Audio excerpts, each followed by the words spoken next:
It's a fascinating thing because we've been watching these characters now for 6 seasons, and this is the first scene they've had together. 2 of the most important characters on the show, and they've never been together on camera before. It just worked out beautifully.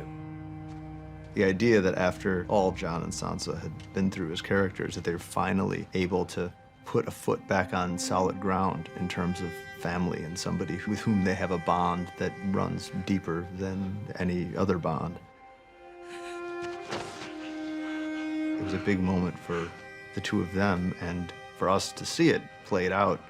And to learn where these 2 are going to go with a relationship that never really meant that much to either one of them before, but now it means so much because at this point they're all that they have. They both suffered so much, and they've both been through so much, and it's interesting to see the different directions that their individual sufferings have taken them. Can't stay here, not after what happened. There's only one place we can go. Home. Or should we tell the Boltons to pack up and leave? We'll take it back from them. Jon's just not ready to get back into the fight. Since he left Winterfell, it's been essentially one long fight against everyone possible. He fought as hard as he possibly could, and then he was killed. And so he just wants out. It's really only the additional pull of family and finding out that Rickon Stark is still alive that forces his hand and pulls him back into this fray he was trying to step away from. A monster has taken our home and our brother. We have to go back to Winterfell and save them both. He has to do the right thing. And that's what makes him Jon Snow, and that's why we love him, and that's why he gets himself killed. We enter these negotiations with open eyes. Trust me, my own recent experience with slavery has taught me the horrors of that institution. How many days were you a slave? Long enough to know. Not long enough to understand. One of the historical examples that we looked to when writing these scenes was, oddly enough, was Abe Lincoln, because Abe Lincoln was trying desperately to stave off a civil war between the North and the South, and he wasn't ready to get rid of slavery quite as quickly as people think. I mean, he was trying to talk to the Southerners and work out some kind of compromise at first.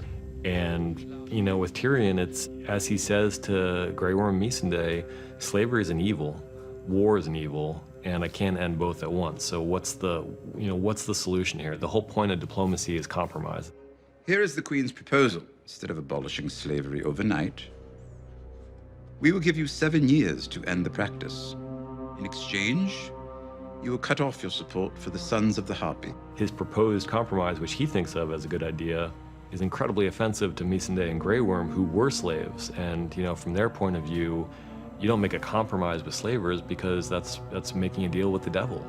So they're entering into these negotiations with the slavers with deep skepticism, but Daenerys did choose this man to advise her, so if he's saying there's a chance, they're willing to try it, but with grave suspicions. You will not use them. They will use you. That is what they do.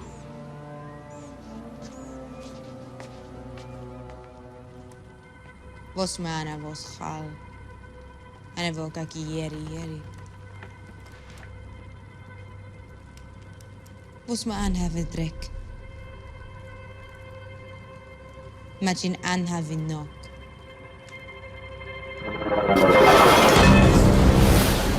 One of the things that was interesting for us is, you know, seeing how Dany can be strong when she's not in a position of power. You know, all the calls of all the gathered Khalasars were within the Temple of Dashkaleen, and Dany, an unarmed little woman, killed them all by herself.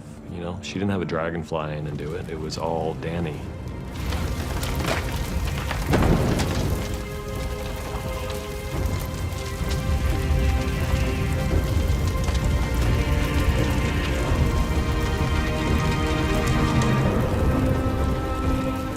The end of episode 604 was definitely meant consciously to echo the end of episode 110. It's Dany stepping out of a flame to great effect.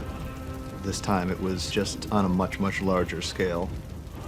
Rebirth is clearly a theme this season, you know, whether it's Jon Snow or Dany emerging again from the fires. When she did it the first time, only, you know, a few score people witnessed this miracle of Daenerys Targaryen emerging unscathed from the flames. Now it's the Dothraki as a people who witnessed this. The act of stepping out of that burning temple in which all the Dothraki power structure had just perished, pretty much makes her the queen of the Dothraki in one fell swoop. And of course, it's hard not to be impressed when you see her emerging from the fires unscathed. It's like a god being reborn, and that's why they all bow to her.